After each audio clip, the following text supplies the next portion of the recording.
गुरु महेश्वर शिव को मेरा प्रणाम है। इस कालखंड के प्रथम शिव के शिष्य और हम सबों के परम आदरणीय वरेण्य गुरु भ्राता साहब श्री के चरणों में मेरा प्रणाम है।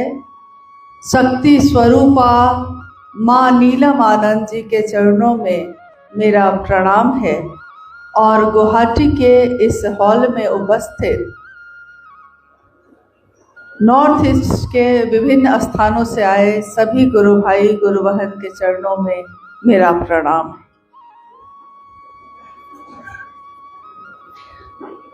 मेरे गुरु महेश्वर शिव की असीम दया से आज गुवाहाटी के इस स्थान पे आप सबसे भेंट हो रही है, आपसे मिलने का मौका मिला है। अपने गुरु के कार्य के कारण मिला है, इसलिए हम सभी शिव शिष्यों का हृदय कृतज्ञ है, ऋणी है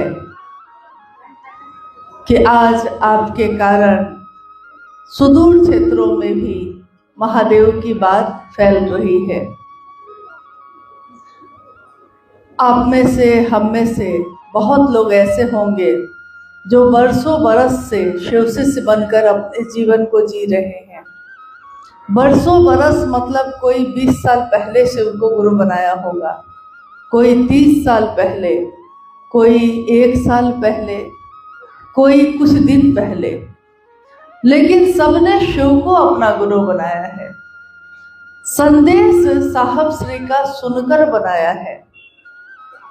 साहब श्री हरिदानंद जी जो इस कालखंड के प्रथम शिव के शिष्य हैं, इतने दिनों से शिव गुरु कार्य यहाँ चल रहा है क्योंकि कभी ज़रूरत नहीं पड़ी, सब कोई अच्छे मन से कर रहे थे। तो जहाँ अच्छी तरह हो रहा हो वहाँ बहुत जाने की ज़रूरत नहीं पड़ती। परंतु आज से 11 वर्ष पूर्व साहब श्री गुवाहाटी के इस स्थान पे आए थे और उनके साथ अनु भैया जो आज यहाँ उपस्थित हैं वो भी आए थे। साथ में कुछ गुरु भाई लोग भी आए थे, जिसमें से आज भी वो गुरु भाई लोग साथ में आए हैं। गुवाहाटी से लौटने के बाद साहब श्री ने कहा कि मैं निश्चिंत हूँ, अच्छे लोग हैं, अच्छा काम चल रहा है, तो जहाँ अच्छा चल रहा हो वहाँ छोड़ देना चाहिए खुद करने के लिए, खुद चलने के लिए। क्योंकि एक माँ भी अपने बच्चे को उंगली पकड़कर कुछ दिन तक चलाती है।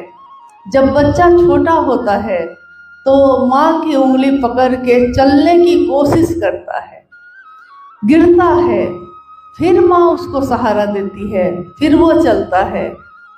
एक दिन जब वो बच्चा चलने लगता है तो फिर माँ उसका हाथ छोड़ती है, इसलिए नहीं कि उसने छोड़ दिया है, इसलिए ताकि वो अपने पाँव को मजबूत कर सके, अपने पाँव पे चल सके।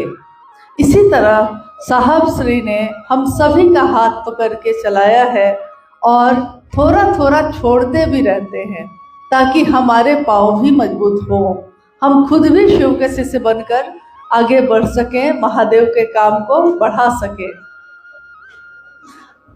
पूरे नॉर्थ ईस्ट में महादेव के कार्य की व्याप्ति चल रही है। आप में से कुछ लोग ऐसे होंगे जिन्होंने शरीर में रहते हुए साहब श्री का दर्शन किया है, साहब श्री से मिले हैं।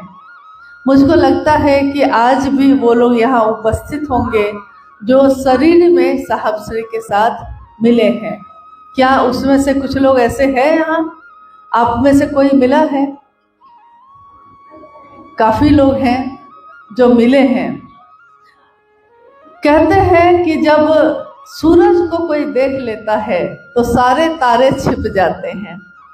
आसमान में जब रात होती है, अंधेरा होता है, छोटे छोटे तारे नजर आते हैं, परंतु सूरज की पहली रोशनी जब जगत में फैलती है, दुनिया में फैलती है, तो उसकी रोशनी, उसका उजाला सारे अंधेरे को दूर कर देता है और सूरज दिखाई देने लगता है।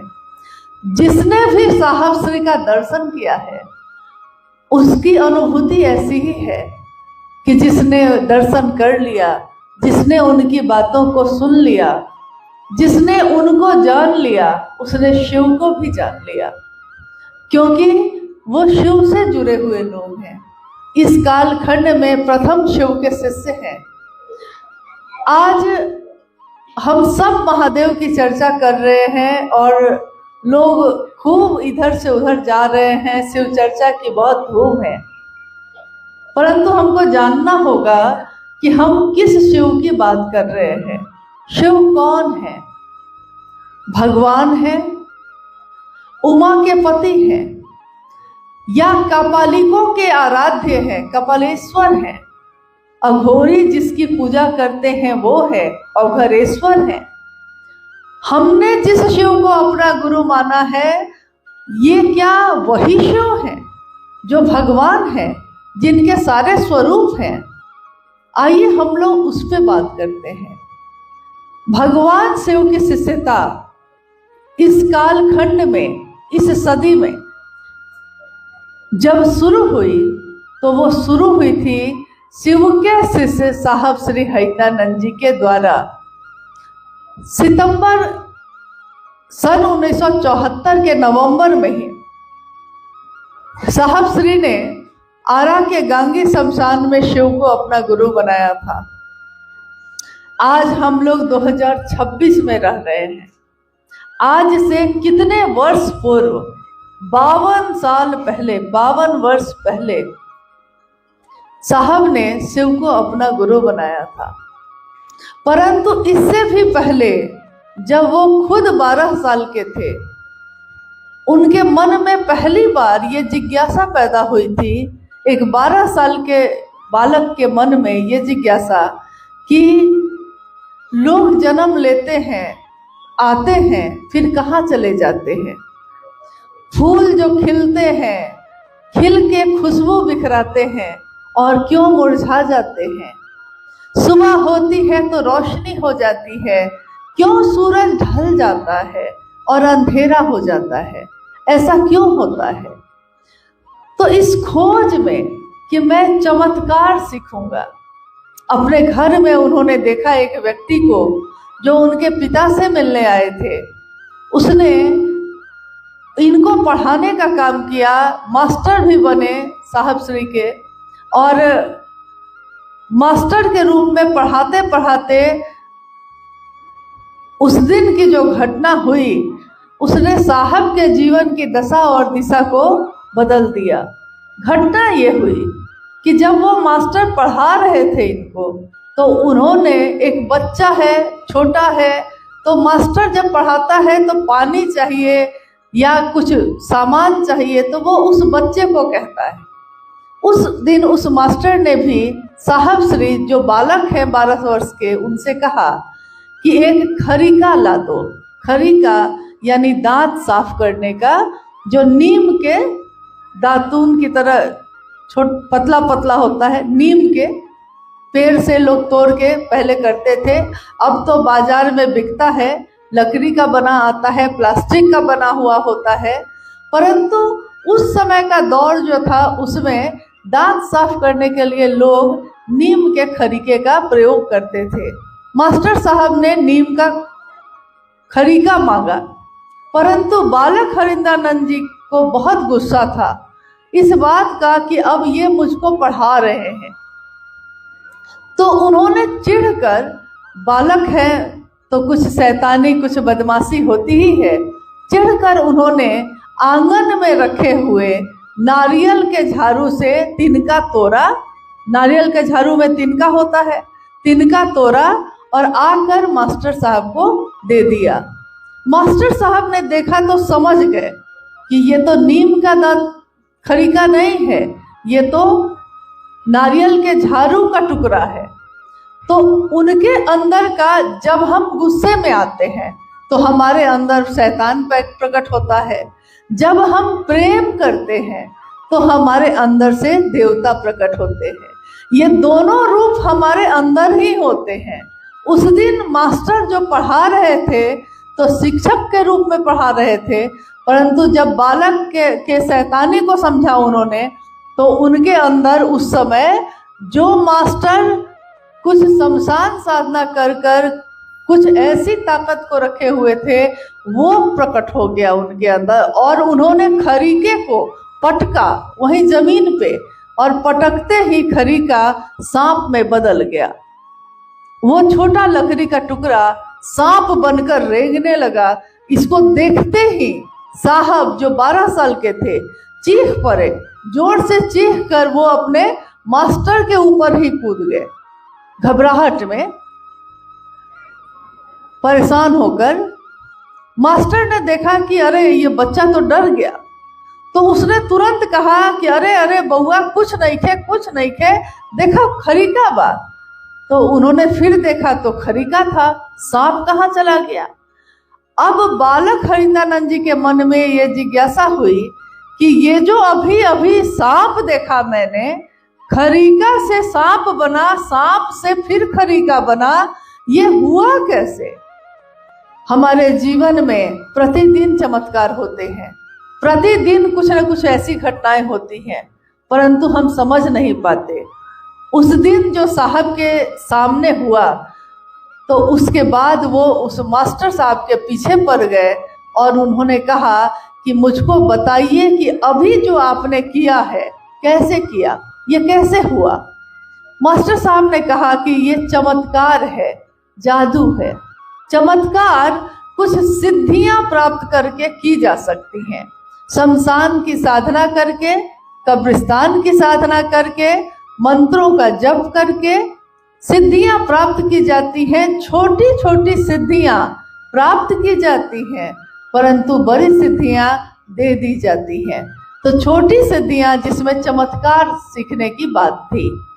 अब साहब उस समय उनके पिता एजुकेशन डायरेक्टर थे, शिक्षा जगत के एक बड़े पदाधिकारी, और उनके घर में रह के ये मास्टर साहब को अब साहब उनसे साधना सीखने लगे।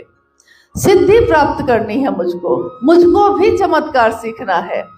उनके आसपास के रहने वाले लोग उनसे कहने लगे, उनकी माँ से, साहब की माँ से कहने लगे कि आपका बेटा बर्बाद हो गया है, आपका बेटा अघोरी हो गया है, और अब तो ये बर्बाद हो गया, इसलिए अब जीवन में कुछ कर नहीं पाएगा, आप लोग को भी छोड़ सकता है। साहब की माँ राधा देवी, उनके मन को अब बेचैनी होने लगी। किसी भी माँ को होता है, अगर उसका बच्चा शमशान जाने लगे, अगर उसका बच्चा अघोरी बन जाए, तो माँ परेशान हो जाती है। माँ को लगता है मेरा बच्चा तो मेरे हाथ से चला गया। उनकी माँ ने साहब हरिंदानंद जी को समझाया, बउआ, लोग कहते हैं कि आप अघोरी हो गए, लोग कहते हैं कि आप बर्बाद हो गए, मुझको तकलीफ होती है, दुख होता है। आप अपने भाई बहनों में 4 भाई बहन साहब रहे हैं, साहब सबसे बड़े, फिर उनकी दोनों बहन और फिर एक छोटा भाई, यानी 2 भाई 2 बहन साहब के जीवन में थे। साहब सबसे बड़े थे। उनकी माँ ने कहा कि अगर आप बर्बाद हो जाइएगा, आप रास्ता भटक जाइएगा, आप गलत संगति पकड़ लीजिएगा, तो आपके भाई बहन भी आपसे यही सीखेंगे। इसलिए इस रास्ते को छोड़िए। आपके पिता आपको पढ़ा लिखा कर पदाधिकारी बनाना चाहते हैं। साहब ने अपनी माँ से उस दिन कहा, एक 12 साल का बच्चा अपनी माँ से कह रहा है, माँ, मेरे स्कूल में शिक्षक भी यही कहते हैं, लोगों से भी बात करता हूँ तो सब यही कहते हैं, जिससे पूछता हूँ यही कहते हैं, आदमी कहाँ से आया है माँ। जब मैं पूछता हूँ लोग कहते हैं कि भगवान के पास से आया है। और जब किसी की मौत हो जाती है और मैं पूछता हूँ कि मौत हो गई तो अब वो कहाँ चला गया, तो लोग कहते हैं कि भगवान के पास चला गया। माँ, मैं चाहता हूँ मैं जानना चाहता हूँ कि क्यों हमेशा जगत में, दुनिया में रहने वाले लोग भगवान के पास से आते हैं और जब मौत हो जाती है तो भगवान के पास चले जाते हैं। माँ, मैं चाहता हूँ कि वो भगवान इंसान के पास क्यों नहीं आता। मैं चाहता हूँ कि मैं भगवान को इंसान के पास ले आऊं, और माँ, मैं भगवान को इंसान के पास लाऊंगा। क्यों हमेशा इंसान ही आता रहेगा, जाता रहेगा, वो भगवान क्यों नहीं। उनकी माँ अपने बच्चे को देखती ही रह गई। लेकिन आने वाले कुछ ही वर्षों में यह स्पष्ट हो गया कि ये अलौकिक बालक है, कोई साधारण बालक नहीं है। जब भी आपने देखा होगा कि कोई साधु बन जाता है या कोई संत बन जाता है या कोई अघोरी बन जाता है तो वो अपने घर बार को छोड़ देता है। जगत में ऐसा ही होता है। वो दुनिया में अपने घर को, अपने परिवार को, अपने बच्चों तक को छोड़ के चला जाता है, वैरागी हो जाता है, ब्रह्मचारी हो जाता है। या फिर अगर कोई लौकिक जगत में है तो व्यापार करता है, काम करता है, पैसा कमाता है, तो वो पूरी तरह पैसा कमाने के पीछे ही रह जाता है। परंतु जब हम साहब के जीवन को देखते हैं तो हम देखते हैं कि साहब श्री हरिंद्रानंद जी शिव के शिष्य जो बने, उनके जीवन में एक अलौकिक सी बात है। वो लौकिक और पारलौकिक दोनों जीवन को एक ही समान जी रहे हैं। लौकिक जीवन में वो डिप्टी कलेक्टर बने, उन्होंने पूरी पढ़ाई की, जबकि वो शमशान साधना करते थे, जबकि वो कब्रिस्तान साधना कर रहे थे और रात रात भर जगे रहते थे, परंतु दिन में पढ़ाई भी कब करते थे किसी को पता नहीं चलता था। स्कूल में पढ़ते पढ़ते स्कूल की सारी पढ़ाई खत्म हो गई। मैट्रिक की परीक्षा बहुत अच्छे नंबरों से उत्तीर्ण करके वो इंटर में पहुँचे और इंटर के बाद फिर स्नातक किया उन्होंने। स्नातक करने के बाद उन्होंने लॉ कॉलेज पटना में पढ़ाई की और 3 वर्षों का जो कोर्स होता है ग्रेजुएशन के बाद, स्नातक के बाद, लॉ से, कानून से वो पढ़ाई पूरी की। जब वो कानून की पढ़ाई कर रहे थे उसी समय, और उनके जीवन में एक साथ पढ़ाई भी चल रही थी, शमशान की साधना भी चल रही थी। 22 मई सन 1972 को मनातूगढ़ की रहने वाली एक राज परिवार की बेटी राजमणि नीलम आनंद के साथ उनका विवाह हुआ। कोई अगर दिन रात शमशानी बन गया हो तो वो विवाह क्यों करेगा। परंतु साहब ने कहा कि मुझको पता था कि गृहस्थ आश्रम कभी भी साधना में बाधक नहीं बनता। अगर आपका सहयात्री, अगर आपका जीवन साथी आपके अनुकूल हो जाए, दोनों की मानसिक स्थिति एक हो जाए, तो गृहस्थ आश्रम आपके लिए बाधक नहीं, सहायक होता है। जब साहब और दीदी का विवाह हुआ तो साहब ने पाया कि दीदी नीलम आनंद, जिनको हम कहते हैं, वो साहब के इन सारी चीज़ों के साथ उनकी साथी बन गई और साहब को रास्ता भी बताने लगी कि हाँ, आपका ये जो रास्ता आपने पकड़ा है इसकी कहीं ना कहीं मंजिल होगी।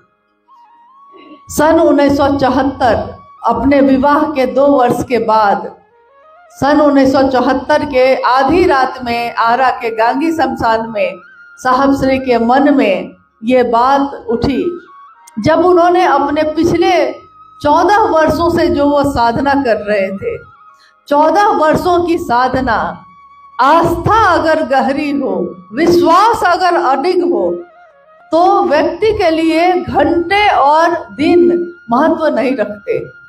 14 वर्ष तक लगातार शमशान साधना करने वाले साहब ने उस दिन आधी रात में ये सोचा कि मुझको क्या हासिल हुआ, हाथ खाली के खाली ही हैं और जीवन का 14 वर्ष मैंने बर्बाद कर दिया। 14 वर्ष बर्बाद हो गए और आज मैं बैठ के सोचता हूँ कि मैंने कितने लोगों को अपना गुरु बनाया, शरीरधारी गुरुओं को अपना गुरु बनाया, कुछ भी हासिल नहीं हुआ। अचानक एक घटना उस समय घटती है, अलौकिक घटनाएं अचानक ही होती हैं, कुछ चंद क्षण में होती हैं, घटित हो जाती हैं। उनके मन में एक श्लोक गूंजा।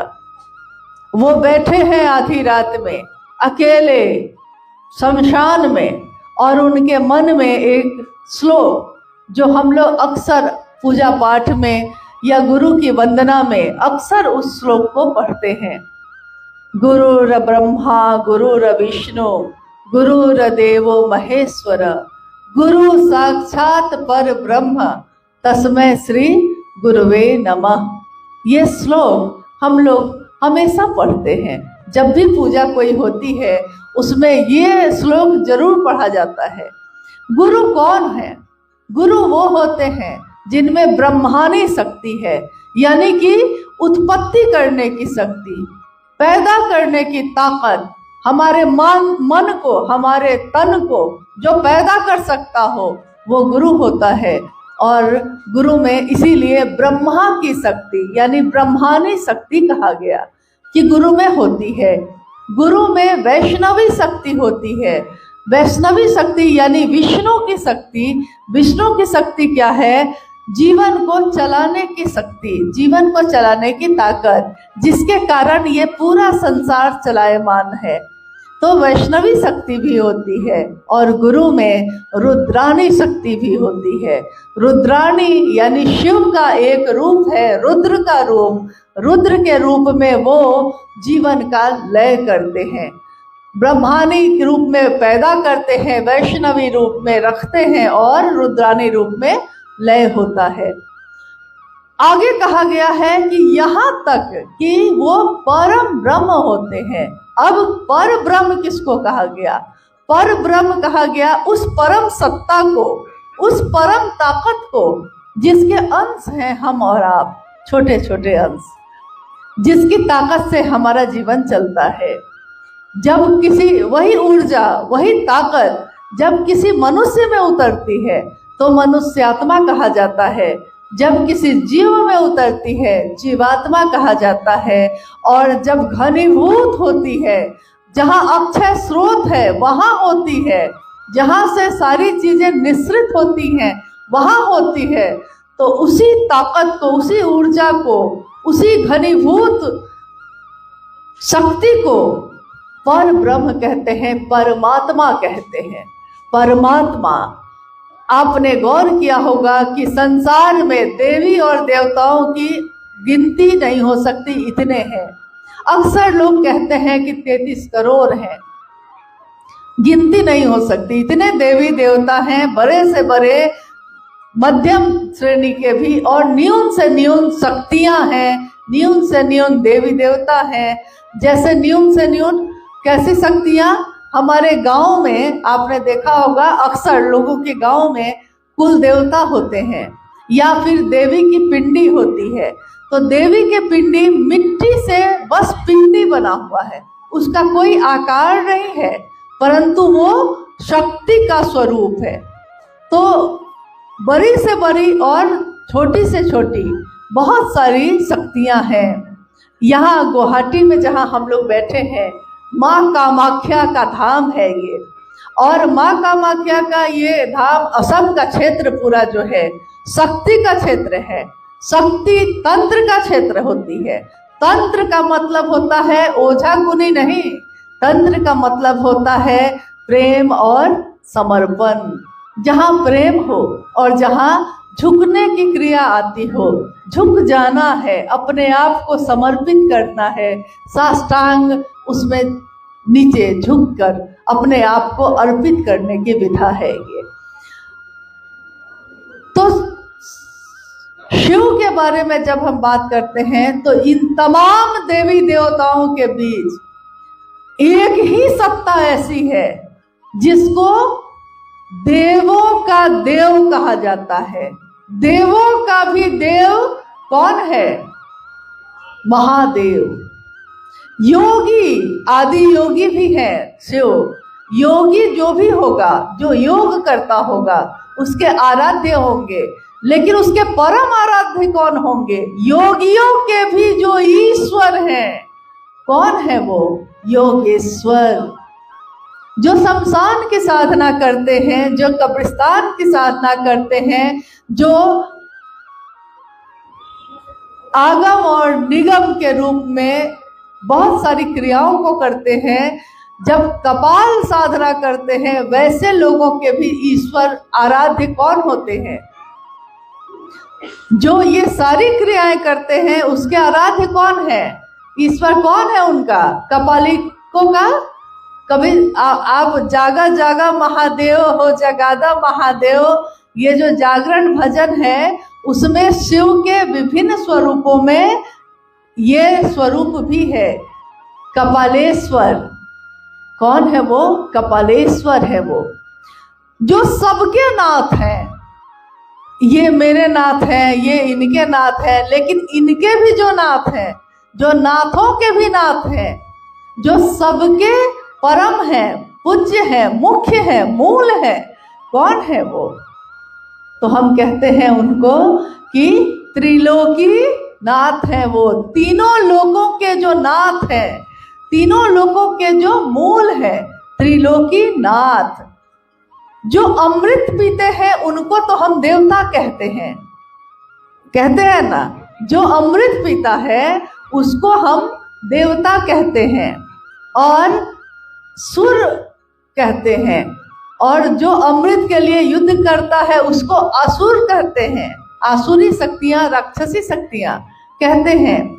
परंतु जो सुर और असुर दोनों से परे है, जो न देवता से भी ऊपर है और असुरों से भी, राक्षसों से भी ऊपर है, वो सत्ता एक ही है।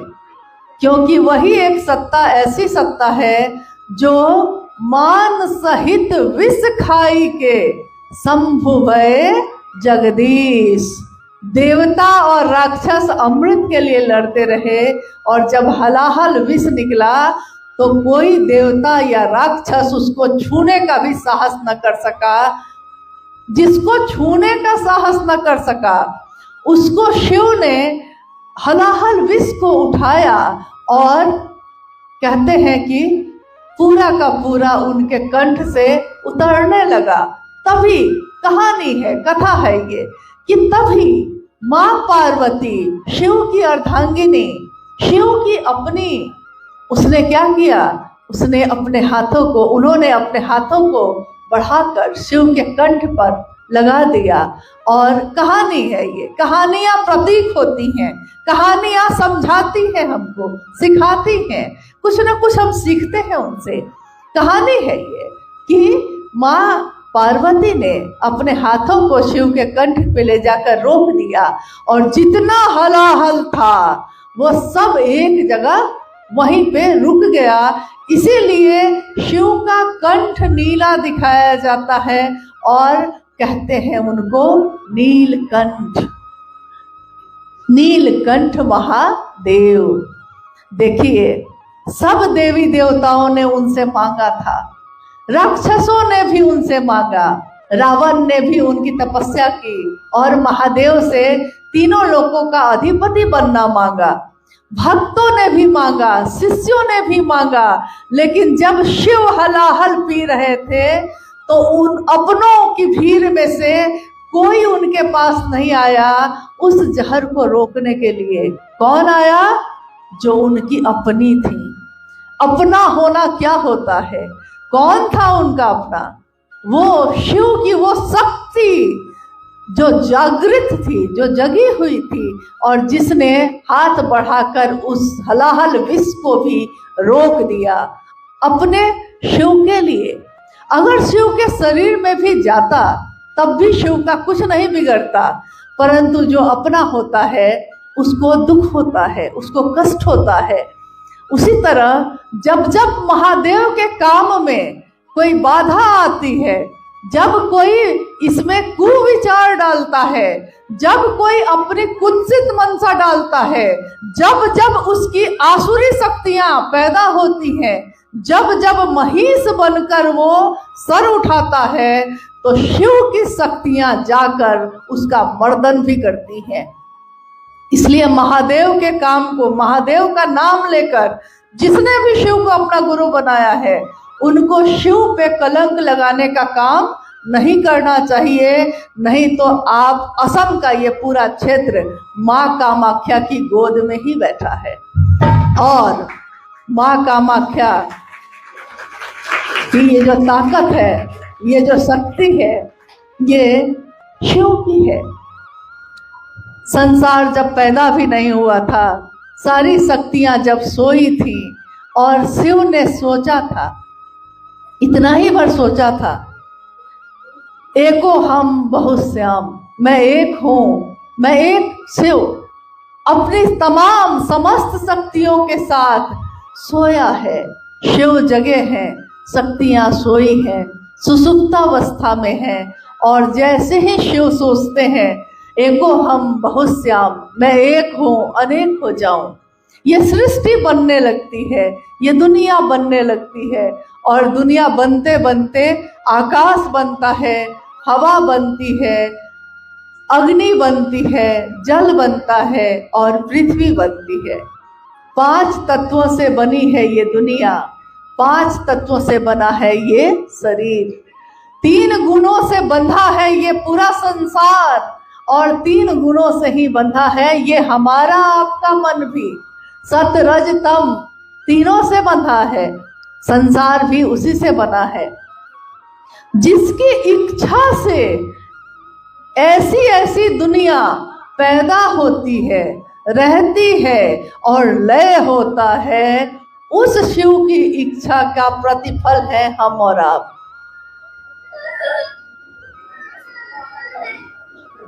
क्या हुआ बच्चे को? अरे वो सोया हुआ है।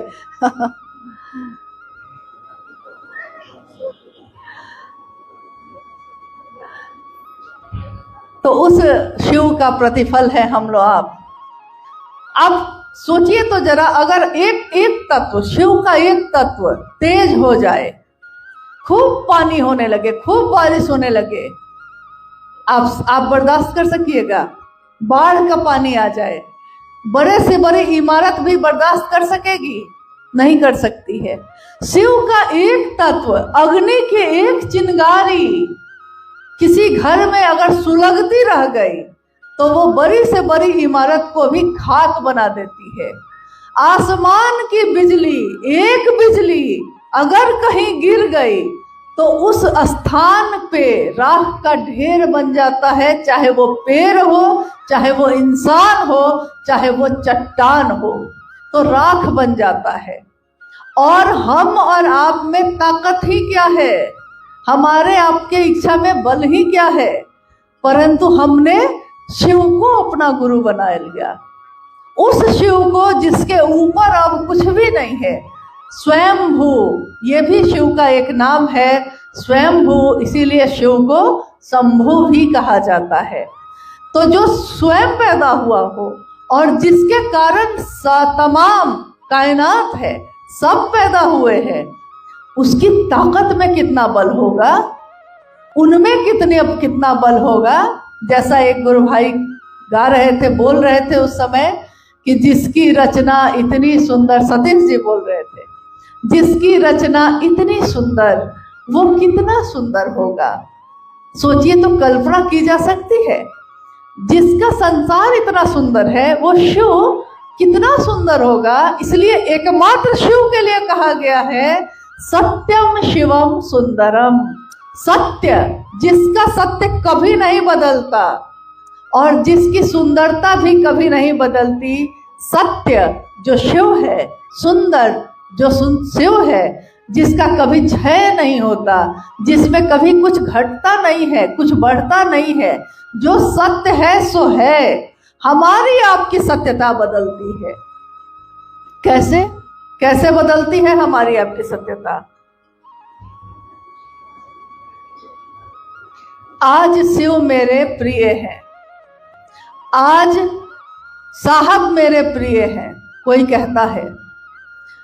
और साहब इस धरती पे जो आए, तो उन्होंने शिव का संदेश दिया सबको, सबके अपने बन के रहे।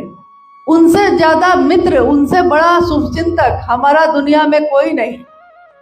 परंतु साहब ने दिल खोल कर सबको शिव दिया, शिव को बांटा, शिव की शिष्यता दी, शिव को अपना बनाने की विधा सिखाई। और साहब ने अपने लिए कुछ नहीं चाहा। चूंकि ये संसार है, चूंकि ये धरती है, तो धरती पे घर को चलाने के लिए एक व्यवस्था दी जाती है। क्या हमारा आपका घर है तो क्या हम लोग सड़क पे रहते हैं? नहीं, किराए पे रहें या अपना घर बना के रहें, लेकिन छत के नीचे ही रहते हैं। कहीं ना कहीं तो छत चाहिए। एक घर में मान लीजिए एक पिता ने एक घर बनाया और अपने सभी बच्चों के लिए उसमें जगह बना दी, सभी बच्चों के लिए। महादेव ने दुनिया बनाई ना, महादेव की ये दुनिया है। ये दुनिया किसकी है? मेरी है, आपकी है। आप कहिएगा कि ये भारत देश है तो सरकार का है। भारत देश सरकार का हो सकता है, लेकिन इसकी मिट्टी सरकार ने नहीं बनाई है। यहाँ जो आग पैदा होती है वो किसी आदमी ने नहीं बनाया है। हवाएं मेरे आपके कारण नहीं चलती हैं। आकाश में बादल उमड़ते हैं और बरस जाते हैं, मेरी इच्छा से नहीं होता ये। तो धरती पे कहीं भी अगर कुछ होता है तो उसमें शिव की इच्छा है। तो ये पूरी दुनिया किसकी है? शिव की। किसकी दुनिया में हम आप रहते हैं? शिव की। और हम इस बड़ी सी दुनिया जो शिव की है, इसमें हम सब ने अपना छोटा छोटा घर बनाया है। छोटे छोटे घर हैं हमारे और उस घर में हम रहते हैं। साहब हरिंदानंद जी ने कहा कि शिव की दुनिया में आप रहते हैं, आपकी दुनिया में वो शिव क्यों नहीं रहता? मतलब पिता से ले लिया सब कुछ, और जब पिता की परवाह करने की बारी आई तो हम बेटा नहीं, हम संतान नहीं आपके। सबका नाम लेते हैं हम, किसका नाम नहीं लेते? हर बारे में बात करते हैं, परंतु शिव की बात नहीं करते, उनका नाम नहीं लेते। हम अपनों की बात करते हैं, दुश्मनों की बात करते हैं। जिसको चाहते हैं उससे मिलते हैं, जिससे नहीं चाहते मतलब होता है तो उससे भी मिलते हैं।